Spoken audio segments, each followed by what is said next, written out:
Today, our topic is Hans Kelsen's theory, that is, the pure theory of law. Hans Kelsen was an Austrian jurist, and this theory was first published in his book Pure Theory of Law in 1934, and then it was reconstructed in 1916 in the second edition of his book. Hans Kelsen belongs to the analytical school of jurisprudence, and it was established in 19th century. Austin and Bentham were the founder of analytical school. And analytical school explains the relation of law with state, and it systematically analyzes the legal concept of the state. So why it is called as pure theory of law? So it is called pure theory of law by Hans Kelsen because it talks about the pure law and it excludes the factor affecting the definition of law like ethics, morality, sociology, economics, etc. So next, law according to Hans Kelsen. So firstly, according to Kelsen, law is a normative science. By normative science, he means that what law ought to be. For example, if one person breaks the law, then he ought to be punished. And then secondly, he says that this theory aims to free science of law from alien elements like psychology, sociology, morality, etc.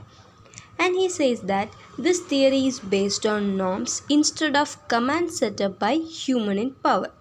So here, laws are norms, they are actually defined as being legal or illegal.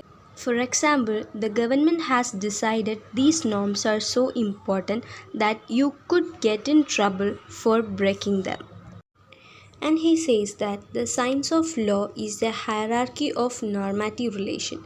Kelsen says that every legal system is based on a basic norm, and such basic norms are called a Grundnorm.